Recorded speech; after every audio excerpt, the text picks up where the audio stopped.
प्रतिश्रुति देई प्रतिश्रुति रखिले 5T अध्यक्ष भिके पांड्यान। पारादीप उपकंठरी नुआगढ़ सरकारी आईटीआई परिदर्शन रे आसीथिबा समय रे संकुचित रास्ता को देखिबा सहित स्थानीय बासिंदा मध्य ए विषय रे 5T अध्यक्षक दृष्टि आकर्षण करथिले।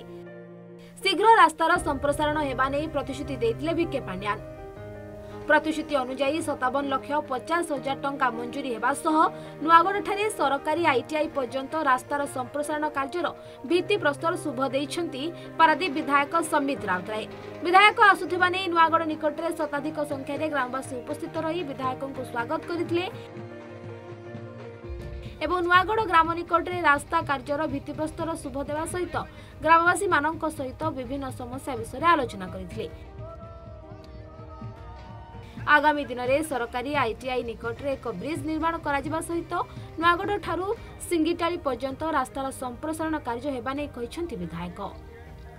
5T अध्यक्ष तले आस्थिले पांड्यान सर आईटीआई गवर्नमेंट सरकारी आईटीआई जाइथिले हमर नुआगढ़ ठारे सरकारी आईटीआई हिची सेता गस्त बेले देखि जाइथिले रास्तार ठीक नथला गोटे गाड़ी गला पर आ गोटे गाड़ी पास कर परथला ता परिप्रेक्षी से रास्तार प्रशस्तीकरण पई 57.5 लाख टका पुन देइछंती।